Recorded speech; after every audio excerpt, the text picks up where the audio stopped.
बिस्मिल्लाहिर्रहमानिर्रहीम, अस्सलाम वालेकुम। आज हम बात करेंगे क्रैंक शाफ्ट पोजीशन सेंसर के ख़राब या मुकम्मल तौर पर ख़राब होने पर गाड़ी के अंदर जो प्रॉब्लम्स आ सकती हैं और इसकी 6 निशानियों के ऊपर हम बात करेंगे।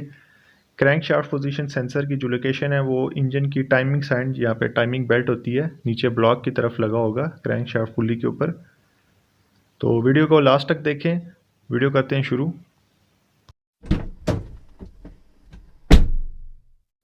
सबसे पहले हम बात कर लेते हैं acceleration problem. Crank shaft sensor के ख़राब या मुकम्मल तौर पर ख़राब होने की एक निशानी ये है एक्सेलरेशन प्रॉब्लम, क्योंकि जब आपकी इंजन के क्रैंक शाफ्ट सेंसर से प्रॉपर सिग्नल ईसीएम को नहीं पहुंचेंगे तो वो इंजेक्टर्स और प्लग्स के ऊपर ठीक टाइम पर करंट डिस्ट्रीब्यूट नहीं कर पाएगा, जिससे आपकी गाड़ी के अंदर जो फ्यूल जाएगा वो प्रॉपर बर्न नहीं होगा।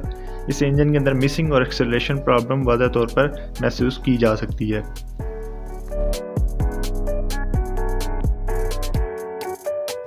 रिड्यूस गैस माइलेज, जो गाड़ी की है फ्यूल एवरेज वो कम हो जाएगी, क्योंकि क्रैंक शाफ्ट पोजीशन सेंसर का काम होता है पिस्टन्स की टीडीसी और बीडीसी लोकेशन का बताना, उसकी टाइमिंग का बताना कभी ईसीएम को। जब ईसीएम को उसकी टाइमिंग का ठीक से पता नहीं होगा तो वो इंजेक्टर और स्पार्क प्लग्स को ठीक से करंट डिस्ट्रीब्यूट नहीं कर पाएगा, जिससे आपके जो सिलेंडर, इंजन के सिलेंडर के अंदर जो फ्यूल जाएगा वो ठीक से बर्न नहीं होगा, जिससे इंजन के अंदर मिसिंग आ सकती है। इस मिसिंग को ईसीएम स्टेबल करने के लिए मज़ीद फ्यूल इसके अंदर इंजेक्ट करवाएगा, जिससे आपकी फ्यूल जो एवरेज है वो काफ़ी ज़्यादा कम हो जाएगी। तीसरे नंबर पर मैं इंजन मिस फायर के बारे में बात कर लेते हैं। जब पिस्टन अपनी साइकिल पूरी करके आएगा एयर को कंप्रेस करके, और ईसीएम को अगर उसकी लोकेशन का नहीं पता क्रैंक शाफ्ट पोजीशन सेंसर के ख़राब होने की वजह से, तो ठीक टाइम के ऊपर अगर इंजेक्टर इंजेक्ट नहीं करता और स्पार्क प्लग से करंट नहीं निकलता तो इस सिलेंडर के अंदर मिस फायर होगा, और ये वजह बहुत बड़ी वजह हो सकती है इंजन के अंदर मिस फायरिंग की, क्रैंक शाफ्ट सेंसर ख़राब होने की वजह से।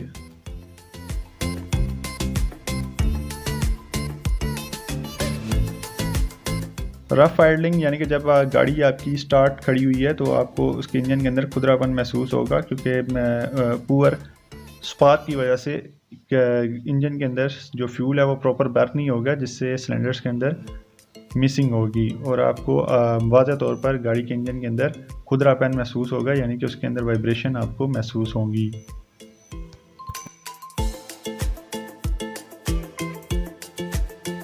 क्रैंक शाफ्ट पोजीशन सेंसर के ख़राब होने में से बड़ी वजूहत है। एक वजह यह है कि गाड़ी या तो लॉन्ग क्रैंक के बाद स्टार्ट होगी या फिर स्टार्ट ही नहीं होगी, क्योंकि crank shaft position sensor engine के जो पिस्टन है उनकी पोजीशन बताता है ईसीएम को। अगर ईसीएम को उनकी पोजीशन का नहीं पता होगा, यानी कि जो आरपीएम आप देख रहे होते हैं क्लस्टर मीटर के अंदर, वो क्रैंक शाफ्ट पोजीशन सेंसर से लिए जा रहे होते हैं सिग्नल से, तो जब ईसीएम को पता ही नहीं होगा कि कौन सा पिस्टन किस लोकेशन पे है, तो वो कैसे उसके सिलेंडर के अंदर इंजेक्ट करवाएगा या स्पार्क करवाएगा, तो इस वजह से गाड़ी आपकी स्टार्ट नहीं होगी या बहुत देर से स्टार्ट होगी लॉन्ग क्रैंक करने के बाद।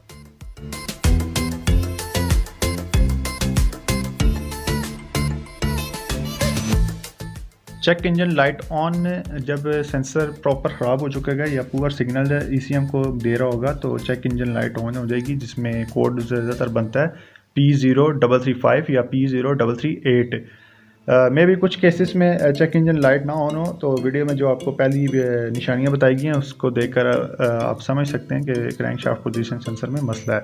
अगर कोड के साथ माल फंक्शन या सर्किट हाई या फिर सर्किट लो का लफ्ज़ इस्तेमाल हो तो इसके ऊपर डिटेल वीडियो मेरी बनी हुई है चैनल के ऊपर, लिंक आपको डिस्क्रिप्शन में मिल जाएगा, उसको आप जाके देख सकते हैं।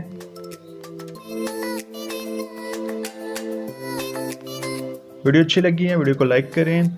EFI गाड़ियों से रिलेटेड इलेक्ट्रिकल, मैकेनिकल और स्कैनर प्रोग्रामिंग वगैरह से रिलेटेड वीडियोस देखने के लिए चैनल को सब्सक्राइब कर सकते हैं। मुझे दें अगली वीडियो तक के लिए इजाज़त। अल्लाह हाफिज़।